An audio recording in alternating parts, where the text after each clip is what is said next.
Bonsoir à tous. Ils sont l'ombre des candidats déclarés à la présidentielle de 2024, mais les livres projettent-ils de la lumière sur le chemin qui mène au palais présidentiel? En tout cas, pour le moment, le masque de l'écrivain est sur le visage de ceux et celles qui veulent le fauteuil présidentiel. L'heure ou lueur, personnage fictif ou réel, nous posons le débat dans votre émission Belle Ligne qui accueille aujourd'hui deux connaisseurs dans le milieu culturel et celui de l'écrivain et même dans le champ politique. Big et Bob, bonsoir et bienvenue dans cette émission. Bonsoir Papa Lune, merci. Bonsoir à tous les téléspectateurs et à tous ceux qui nous suivent. Merci pour l'invitation. Et vous êtes journaliste culturelle, rédactrice en chef du quotidien Enquête. Nous sommes également avec Dr Léa Sundiaï. Bonsoir. Bonsoir Papa Lune, bonsoir Bigué. Merci pour l'invitation et bonsoir à tous vos téléspectateurs et téléspectatrices. Enseignante, chercheur en sciences politiques à l'Université Cheikh Anta Diop de Dakar. On commence par vous. On a une tendance, une floraison, une pléthore de publications, de livres, des candidats déclarés, des livres programmes, parfois autobiographiques. Vous aviez assisté à des élections. Aujourd'hui, est-ce qu'on peut dire que ça fait tilt pour cette élection présidentielle de 2024, le nombre de publications d'ouvrages actuellement? Ça fait tilt, oui et non. On peut penser qu'en termes de communication politique, c'est une évolution. C'est une évolution qu'on connaît déjà dans le monde occidental. On sait tous que jamais aussi, en 2022, on a eu autant de publications d'ouvrages programmes et d'ouvrages autobiographiques aussi d'hommes et de femmes politiques en France. Ça avait étonné plus d'un. Mais quand on remonte aussi un peu plus loin et qu'on part aux États-Unis, c'est une tradition depuis un bon moment. Et donc, en termes de communication, en termes de messages à faire passer, ça devient une évidence pour nous, on va dire. Sauf que après, il y a certaines ambiguïtés. Vous avez parlé de lueur et de l'heure. Effectivement, il y a tout cela derrière à penser, qui permet aussi de réfléchir à savoir à quoi ça sert en fait ces publications-là et à qui sont destinées ces publications. À qui, chez nous, parce qu'on sait qu'on n'est pas dans une tradition de littérature, pas dans une tradition de littérature, et donc forcément, on n'a pas tendance à aller voir des livres, naturellement, encore moins des livres programmes. Et la question encore que ça permet de poser, c'est est-ce que ces livres permettent en fait de faire changer d'avis les lecteurs ou tout simplement permet à les lecteurs de pouvoir choisir à partir d'un programme écrit, rédigé sur la base d'un livre. Biggie et Bob, ça sert à quoi? Ou ça cache quoi ces publications d'ouvrages, de livres, programmes pour les candidats et candidates déclarés? Alors moi je pense que ça... On va dire, le livre déjà, c'est un vecteur de discours, donc je pense que ça sert peut-être à plus vulgariser les projets ou programmes de ces candidats-là qui nous écrivent ces livres-là. À quoi ça sert? Je pense, au-delà de la vulgarisation et de la promotion aussi, c'est peut-être une recherche de se légitimer ou de crédibiliser le discours que l'on prononce ou que l'on vend au lecteur. Je pense aussi qu'il y a cette ambition-là, derrière qui pourrait expliquer en fait, cette volonté-là pour nos politiques de sortir des livres quand on en voit. Il y en a énormément aujourd'hui. C'est pas nouveau aussi sous nos tropiques, je pense. Est-ce qu'on les lit? C'est une question qu'on se pose, même pour la presse, parce que si ça devrait aujourd'hui permettre la promotion de ces programmes ou projets, ou même permettre aux auteurs d'être, par exemple, en pré-campagne, parce que ça peut être un prétexte pour faire parler d'eux. Mais est-ce que la presse en parle? Il faut s'intéresser. Il faut voir sur les livres programmes qui ont été sortis cette année, par exemple, par les candidats, combien de notes de lecture ont été faites. C'est plus les cérémonies de dédicace qu'on couvre, pour dire tel a sorti tel livre, tel a sorti tel livre. Mais derrière, est-ce qu'il y a eu des interviews, des émissions où on parle du livre et de son contenu. De la critique, quoi. Exactement. Ouais. On n'en parle pas. Donc, est-ce que même de ce point de vue-là, c'est-à-dire être un prétexte pour être au devant dans les médias, est-ce que même ça a l'effet escompté? C'est une question qu'on peut se poser. Il y a beaucoup de questions à se poser, Dr Léa Stungué. À la fin, on a une sorte de communication politique à l'approche de la présidentielle, non? Oui, oui, c'est une façon de communiquer. En communication politique, on a diverses façons à travers notamment l'oralité, des émissions un peu partout, mais aussi des discours à travers des meetings et autres. C'est vrai que l'ouvrage, c'est quelque chose de, comme je disais tout à l'heure, c'est quelque chose aujourd'hui qui change par contre des discours, dans la mesure où ça reste. Ça reste, c'est pas comme un homme qui se met devant une foule pour leur dire « je ferai ça, dans mon programme, il y a ça ». Le programme est écrit. Et donc, du moment où ça reste, ça interpelle une certaine classe sociale, mais aussi une élite, si je devrais m'exprimer comme je le sens. C'est une élite. Mais sauf que cette élite-là, elle est moindre. C'est-à-dire que c'est une infime partie de la population, c'est encore une infime partie de l'électorat. Et donc, on ne touche pas l'électeur, parce qu'on sait tous que, un peu partout d'ailleurs, et ça se voit au Sénégal, un peu partout en Afrique aussi, on sait que ceux qui sont dans le monde rural votent plus que ceux qui sont dans le monde urbain, dans les urbains. Et donc, à partir de ce moment, on se questionne aussi sur ceux qui sont dans le monde rural, très souvent aussi, ne vont pas à l'école et n'ont pas une culture à aller acheter un ouvrage en librairie, savoir ce qui se passe. Ben, je vais aller voir ce que dit tel candidat pour pouvoir le choisir comme étant celui pour qui je vais voter. Et donc, à partir de ce moment, on se dit, ben, si ça ne touche pas l'électorat dans sa majorité, pourquoi les livres? Pourquoi une telle publication? Mais en même temps, on peut penser à une exigence aujourd'hui de l'électeur. Une exigence de l'électeur qui ne demande plus à ce qu'on se mette devant une foule et à ce qu'on leur promette monts et merveilles sans pouvoir les respecter justement ces dires, et qui nous dit bah, en fait, moi, j'ai besoin de me baser sur des écrits, sur quelque chose de vraiment probant pour pouvoir choisir. Mais qui le fait? Comme disait tout à l'heure Kodou, la presse ne fait pas exactement ce travail-là. Donc, on a vu peu d'émissions pendant lesquelles on a eu un candidat ou des candidats qui échangent sur un ouvrage, etc. Et d'ailleurs, ça devrait être le but. Parce qu'ailleurs, ce qui se fait, c'est qu'on invite des candidats, ils mettent sur la table leurs livres, programmes, sur lesquels ils vont échanger. Et c'est maintenant à l'électeur de se dire, bah, ce qui me convainc le mieux, c'est ça. En plus, c'est faisable. C'est pas seulement des dires, c'est pas seulement des écrits qui rentrent dans l'utopie, mais ce sont des choses qu'on peut concrétiser. Et à partir de ce moment, je peux faire mon choix à partir de ce programme-là, écrit ou pas. Mais comme on parle de l'ouvrage, donc de ce programme écrit, on ne l'a pas vu, ça veut dire que ça ne fait pas partie de nos référents. Et donc, à partir de là, on peut aussi se dire qui exige, à qui s'adressent justement ces candidats-là, dans la mesure où... moi, il m'est arrivé, on va dire, je pense que j'ai lu 3 livres programme cette année, 3 livres de 3 candidats différents. Sur certaines choses, j'avais envie de les entendre parce que je n'étais pas convaincue. Je pense que je ne suis pas la seule. Mais malheureusement, je pense être restée sur ma faim parce que je n'aurai jamais de réponse par rapport à ces questions-là. Je ne les entends pas forcément, même lorsqu'ils ont des émissions, débattre, parler de ce qu'ils ont mis effectivement sur leur parution. Et généralement, on dit qu'un écrivain écrit pour être lu. Mais est-ce que ces candidats-là ou ces candidates écrivent pour être lus ou c'est sorte un CV que l'on inscrit, une sorte d'affiche? C'est plus la forme que le fond, Big Bob. Alors, est-ce qu'eux-mêmes qui écrivent cherchent à se faire lire? Parce que je pense qu'en sortant un livre, pour les politiques, c'est quand même un pari commercial assez risqué. Je pense que ce n'est pas qu'ici, mais quand même, les livres politiques ne se vendent pas aussi bien que leurs auteurs le voudraient. Ouais. Tout dépend déjà de qui porte le projet, très souvent.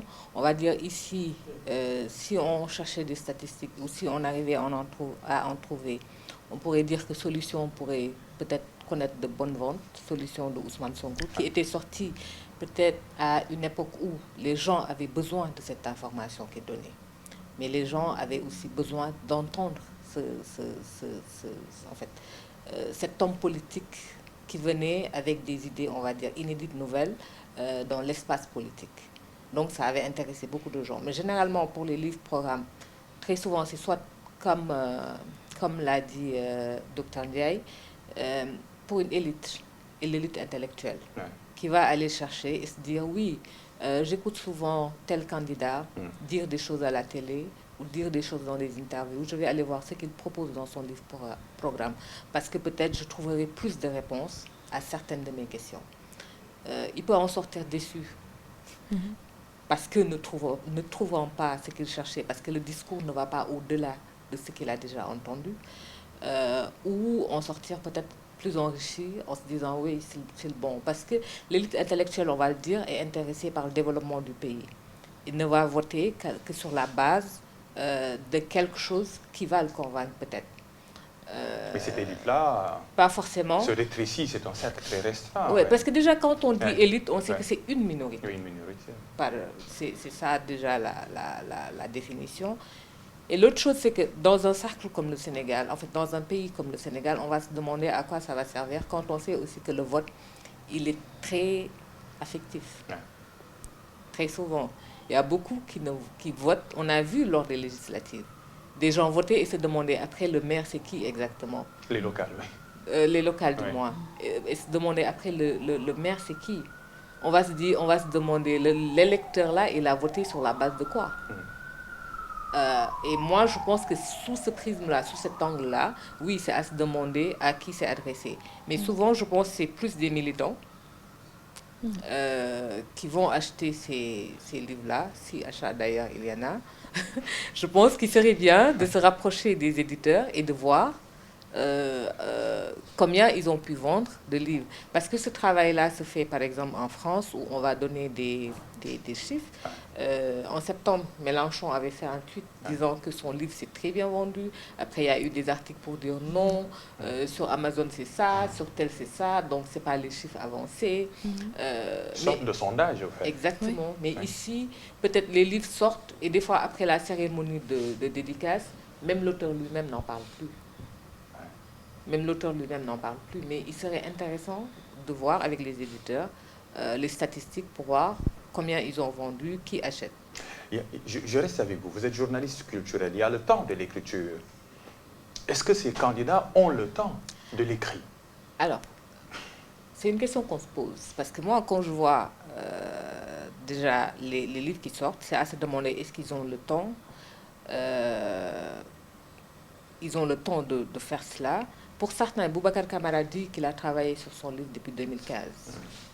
2015 jusqu'en 2023, quand il dit sortir un livre, oui, 8 ans, oui. Ça lui a pris du temps.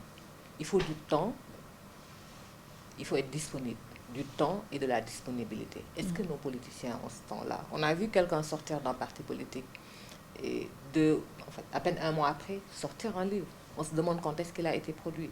Donc il y a les négriers aussi qui sont là, qu'on paye et qui écrivent pour nous autres. Même si dans le livre, généralement dans les livres programmes, c'est je vais faire.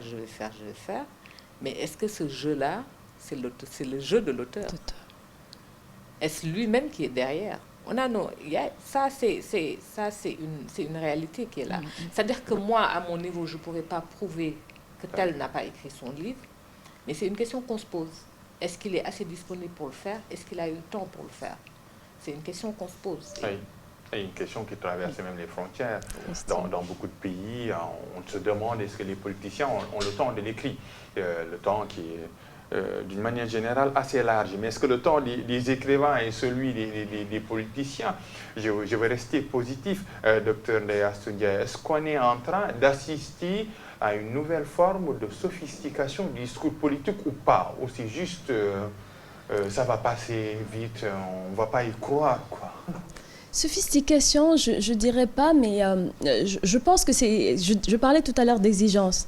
À un moment donné, en fait, c'est le peuple, hein, je parle de l'électorat, mais c'est le peuple qui demande un peu plus, qui exige un peu plus. Les exigences, en fait, du peuple sénégalais des années 80, 90 jusqu'en 2000 ne sont plus les exigences du peuple sénégalais de cette époque-là, de 2023, 2024. Et donc, du moment où ça change, on a beaucoup plus besoin de choses concrètes, plus de poudre aux yeux, mais vraiment avoir des choses palpables.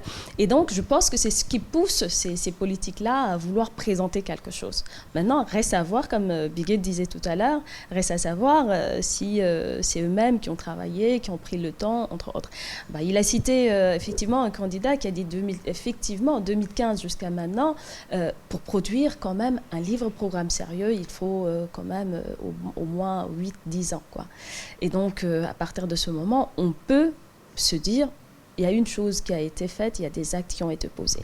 On ne peut pas produire un livre-programme en 5-6 mois, ce n'est pas possible. Pour produire un livre-programme, il faut faire le tour, entre autres. Je me rappelle d'une phrase de Sarkozy qui disait « J'ai fait le tour de la France, j'ai refait le tour de la France pour pouvoir dire ce que j'ai à dire ». Et justement, derrière cette publication, il y a aussi la personnalité, le charisme du politique qui fait vendre ou pas. Je prends le cas de Sarkozy. Pour certains, c'est un homme charismatique parce qu'il se fait entendre. Il avait vendu son ouvrage à 300 000 exemplaires, près de 300 000 exemplaires. Là où Christine Boutin avait vendu que moins de 58, je pense, ouvrages. Je me dis même que je fais partie de ces 58-là parce que j'ai lu cet ouvrage-là, j'avais eu la chance de l'acheter. Et effectivement, je me suis dit, bah, c'est justement le message qu'elle porte qui ne peut pas être entendu. Parce qu'elle représentait le parti chrétien-démocrate. On ne peut pas parler de chrétien-démocrate en France. Et pour faire passer un message, quel que puisse être d'ailleurs ce qu'il y a dans l'ouvrage. Sarkozy va nous faire son show, et justement aujourd'hui il y a beaucoup de show derrière la politique, derrière justement les hommes et les femmes politiques. Bigué avait nommé tout à l'heure Solution en 2019. Je pense que ce qui a plus fait parler de Solution, c'était le show qui avait été organisé derrière. On voit un homme politique avec un certain charisme, habillé d'une certaine manière, qui fait tout un show, qui présente un ouvrage. On n'avait jamais vu ça au Sénégal. Et donc, ça avait interpellé. Et je pense que ça a fait aussi tilt derrière les hommes politiques qui se sont dit, bah, nous aussi, on va produire quelque chose. Un effet de suivisme. Oui, un effet de suivisme. Peu importe ce qui sera dedans, on va produire quelque chose, on sera invité à en parler, peu importe la manière aussi. Sauf que, effectivement, au-delà de l'intérêt qu'on peut avoir à lire un livre-programme, il y a aussi celui qui porte le message. Celui qui porte le message est très important.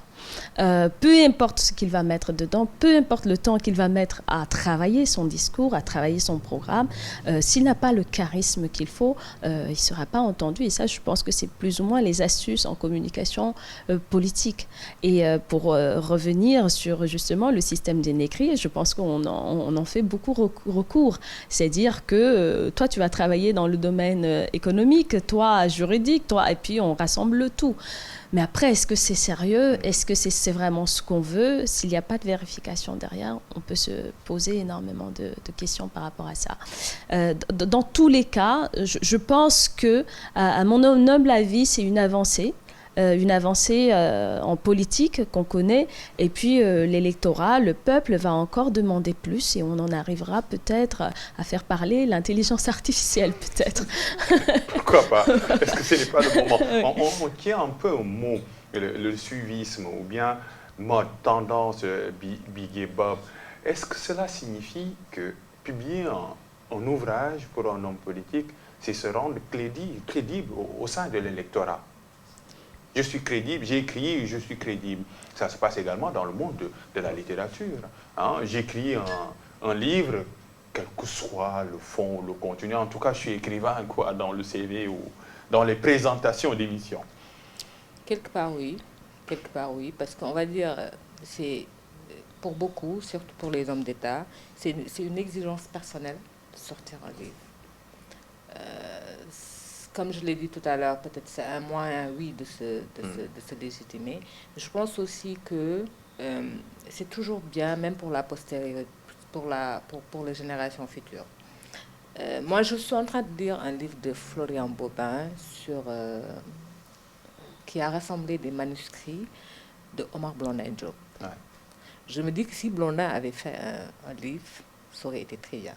Parce qu'on a de petites réflexions de Blondin, mais qui nous permet non seulement de comprendre le Sénégal des années 60, mais qui nous permet même de comprendre des choses qui arrivent aujourd'hui.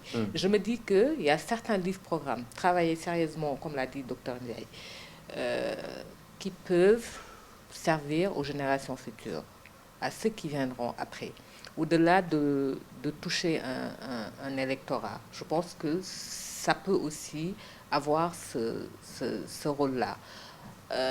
Mais même si... Alors, sur un autre registre, c'est que si aujourd'hui même on écrit pour se légitimer, je pense qu'il y a un effort à faire pour que celui qui lit puisse au moins vous prendre au sérieux.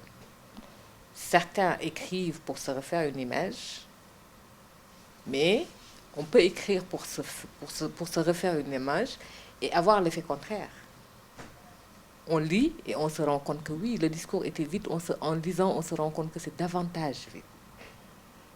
En fait. Et c'est l'effet contraire qu'on a dans ce contexte-là. Donc pour moi, c'est un couteau à double tranchant. Et que quand on veut le faire, ça ne doit pas se faire sur un effet de suivisme. Quand on veut être un homme d'État, on se doit d'être sérieux. Quand on est sérieux, on produit du travail sérieux. Mais on ne peut pas, parce que Macky Sall a sorti, Boubacar Camara a sorti, que moi aussi tel, je vais sortir. Il ne faut pas publier pour publier. On veut refaire une image, on veut montrer qu'on est crédible, on veut montrer qu'on est légitime. Il faut que le livre puisse refléter cela.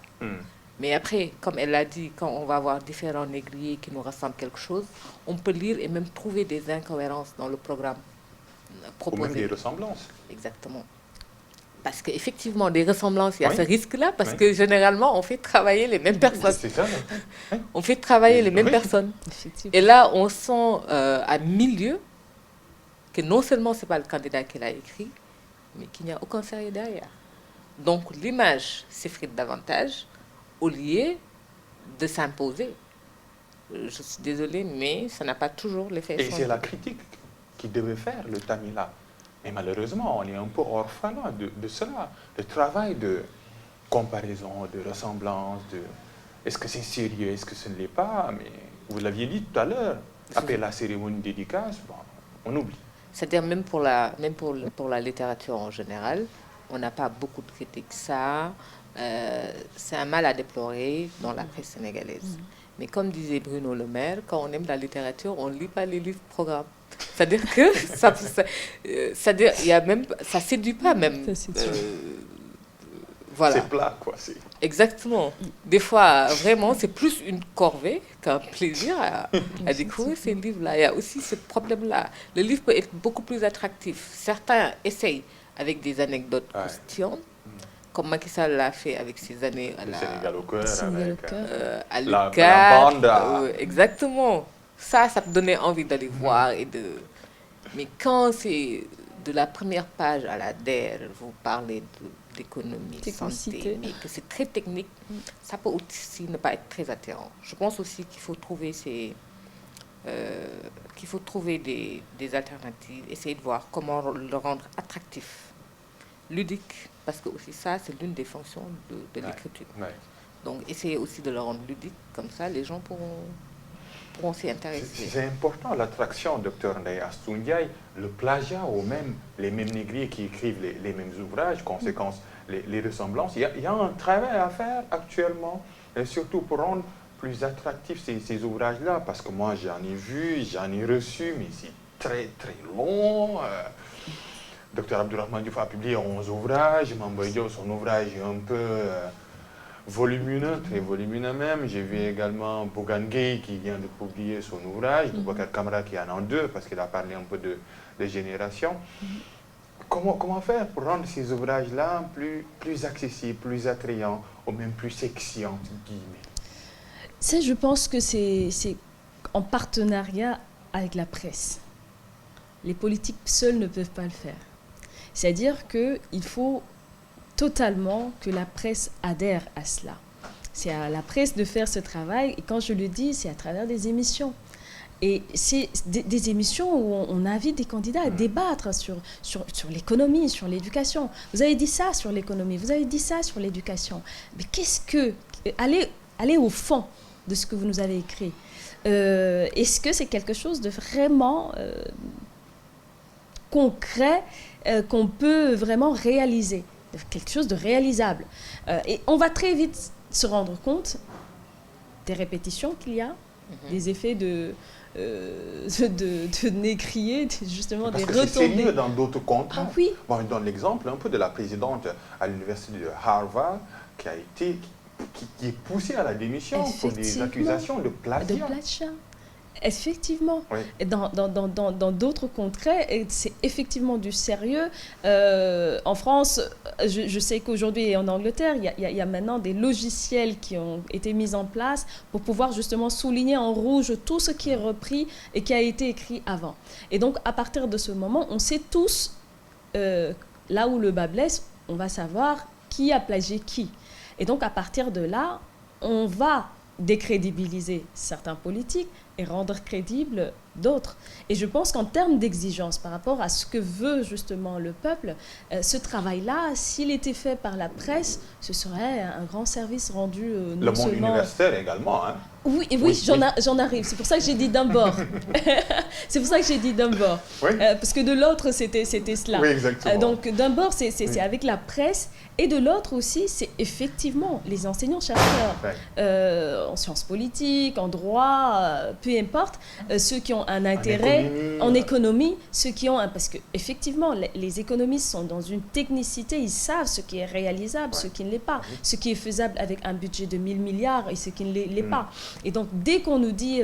il y a beaucoup de termes aussi qui sont employés. J'ai vu dans les 3 ouvrages que j'ai vus, battering, raising, etc. Et donc, des choses qui ne sont pas familiers au lecteur lambda, qui va se dire, finalement, je ne vais pas me mettre à chercher ce qu'il veut dire, peut-être qu'il le fera. Et ce lecteur-là, encore une fois, c'est très souvent un militant, une militante. C'est pas quelqu'un qu'on ne connaît pas. Quelqu'un qu'on ne connaît pas peut être influencé par une militante, un militant, lis-le, mais il lira que la partie qui l'intéresse. Effectivement, ce ne sera pas sexy, comme vous l'avez dit. Ce sera très technique, et lorsqu'on n'est pas dans la technicité, ça risque de nous ennuyer. Et comme on est, encore une fois, et là, ça touche toute une nation, ça touche culturellement tout un pays. Lorsqu'on n'est pas dans la culture littéraire, et qu'on est plus dans la culture de l'oralité, faudrait en fait se tourner vers cela.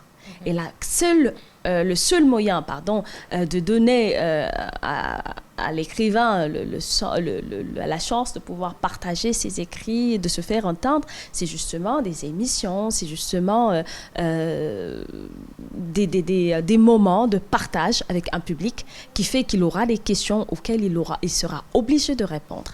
Et encore une fois, cette culture de l'oralité, je ne dis pas il faudrait forcément la privilégier par rapport à la culture de la littérature, mais il faudrait en fait faire quelque chose de la littérature, ce qu'on produit.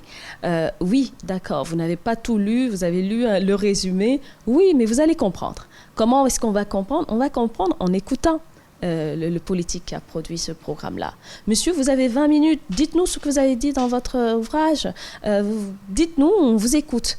Et rien qu'à travers son résumé, sa rhétorique, on va savoir déjà quel homme politique il est, je pense. Ça va aider. Et qu'on le fasse aussi autant en français que dans la langue nationale, puisque ça pourra aussi aider une majorité de la population. Voilà. Il y a même un bon test de Dr Abdourahmane Diop qui a sorti 11 ouvrages, qui les a distribués à une majorité de la presse culturelle, politique, lors de sa séance de fond, de fond. Mais c'est encore des traces. Il y a l'effet contresens ou l'effet contraire, Big et Bob. Est-ce qu'au Sénégal, on aime le profil de l'intellectuel? Parfois, ça ne passe pas. J'ai fait un peu une petite réflexion, puis des petits retours dans notre histoire. Généralement, les intellectuels ont échoué à l'élection présidentielle. On parle de Cheikh Anta Diop, qui est un brillant intellectuel, mais pas un brillant politique, et Bader Thiam de la sorte, Ibrahima Fall était là. Aujourd'hui, on a des profils que l'on juge sérieux parce qu'ils valorisent l'intellectuel. Est-ce qu'on aime ça? Est-ce qu'on vote pour ça? Est-ce qu'alors il ne faut pas interroger leur discours? Parce qu'elle a dit, quand c'est très technique aussi, est-ce que les gens comprennent? Est-ce que ces intellectuels-là se mettent au niveau de ce qu'ils parlent, de ceux à qui ils parlent? Parce que quand le discours est accessible, moins compliqué, je pense que les gens le comprennent. Je pense les gens ont ici... on comprend le discours. Il y a des slogans qui passent, mais... Quand c'est plus simple, j'ai fait une interview avec Feu Maïmouna Kane, qui m'expliquait un peu comment il naît l'histoire de M. Moulin et Mme Forage. Et ça venait d'Abdoulaye Wade. Les gens ont compris cette politique d'Abdou Diouf, mais grâce à des mots qui faisaient rire, en fait, les Sénégalais. Wade a su trouver les mots justes pour leur expliquer. Des fois, je pense que ce qu'il faut voir, c'est interroger le discours. J'ai fait une interview avec Marito Niane qui me disait ouais, que cette étiquette d'intellectuel le poursuit. Et qu'il est allé en fait, dans des cercles où il était venu se présenter, en fait, leur présenter son programme pour la ville de Saint-Louis. Et que les gens se disaient peut-être, ah, il parle Wolof ou, ah, il... C'est-à-dire, les gens les prennent souvent pour, voilà, que ce n'est pas des gens avec qui ils peuvent se mélanger, que c'est des gens un peu compliqués, parce que le compliqué là, je pense que ça vient du fait que le discours leur paraît compliqué. Moi, c'est mon... Mais non, comment faire? Je pense qu'il faut simplifier le discours. Il faut vraiment simplifier le discours, être un peu plus... comme elle a dit tout à l'heure. Avant Sonko, des gens ont écrit des livres. Mais le show fait par Sonko, peut-être, lui a permis de vendre ce livre-là. Sortir un peu de... Parce que les intellectuels aussi, souvent, sont dans leur cercle, dans des carcans. Ils ne veulent pas en sortir. Pas trop de compromis sur certaines choses. Ça aussi, ça peut être, pour moi, un frein. Après, ça peut ne pas expliquer leur percée, mais en mon sens, c'est peut-être cela. Il faut d'abord, parce que la politique, c'est d'abord le discours. Il faut d'abord, je pense, que ça soit un peu plus simple, un peu plus accessible, et les gens suivront. Et peut-être il y a deux lignes à ne pas franchir. La première, ce n'est pas descendre trop bas et dire des bêtises pour un intellectuel, et ne pas parler trop haut, ou même être très profond, comme ceux cités par Bob. Et je pense aussi qu'il y a le fait de comprendre plus ou moins la sociologie sénégalaise. C'est-à-dire, et là c'est très profond parce que ça touche la mentalité en fait de l'homo sénégalensis. Qu'est-ce qu'il veut? Il veut pas du trop sérieux, ça c'est sûr, on le sait. Et pas quelqu'un comme Senghor l'avait compris, c'est un intellectuel et pourtant son discours passé. Il avait compris quand être intellectuel et quand ne pas l'être, quand être politique. Et raison pour laquelle il avait des facilités dans le milieu maraboutique, dans le milieu agricole, dans le milieu rural. Et au même moment, quelqu'un comme Mamadou Dia avait cette difficulté-là. Et pourtant, c'est deux hommes qui avaient à peu près la même formation politique, mais dont les discours n'étaient pas du tout les mêmes. Aujourd'hui, on voit la même chose. Il y en a qui comprennent le Sénégalais, qui savent lui parler, qui savent qu'à un moment ou à un autre, il faut le faire rire, il faut le sortir carrément comment ça s'appelle, du sérieux, de la technicité, et faire passer, et lui dire, mais moi je suis quand même parti pour lâcher du lest, quand il le faut. Parce que, comme on dit, Sénégal, etc., on va sortir des tas de proverbes selon Olof Ndiaye, etc. Mais aujourd'hui, ce discours-là passe encore, domine, c'est-à-dire le discours mitigé, mi-figue, mi-raisin, mais en même temps, est-ce qu'il faudrait rester dans cela? Est-ce qu'il ne faudrait pas exiger plus? C'est-à-dire écouter davantage ceux qui restent dans la technicité, dans le sérieux, pour justement former et créer du sérieux. Avoir un aboutissement, avoir un État qui se construit, mais sur la base du sérieux et sur la base aussi de choses, d'un discours tout simplement crédible, au lieu de tourner à gauche, à droite. Et ce sont des questions qui interpellent encore une fois la sociologie politique, même du Sénégal, mais en même temps, les hommes politiques qu'on voit aujourd'hui sur le terrain. On parlait tout à l'heure des parrainages, ceux qui passent, ceux qui sont passés. Il y en a, quand ils sont passés, ça a surpris plus d'un.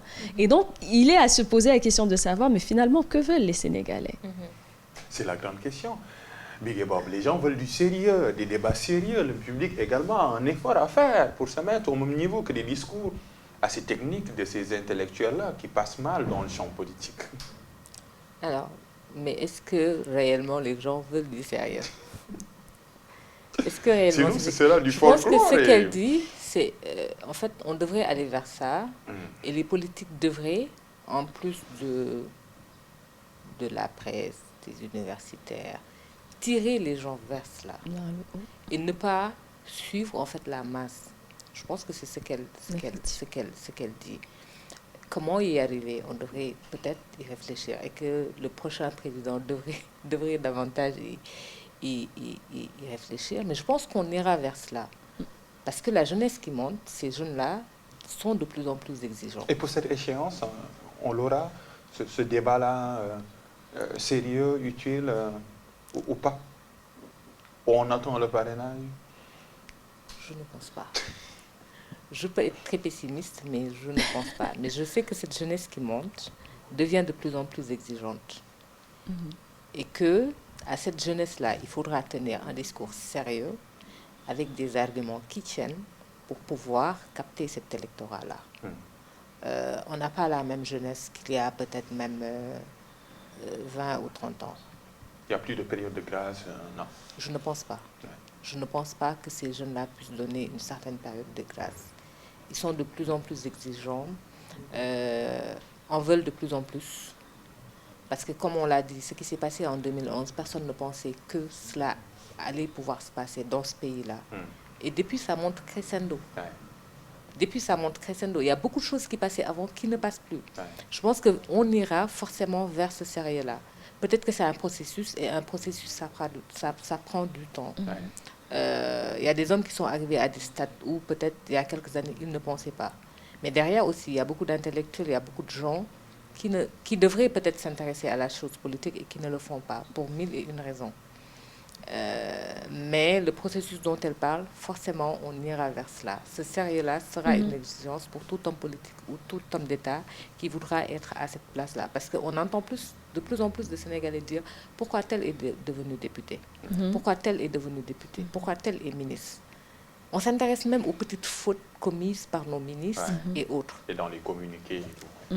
Parce qu'on est arrivé à un moment où, moi je suis allée couvrir des séances plénières à l'Assemblée où on se voyait plus dans la rue que dans une Assemblée nationale.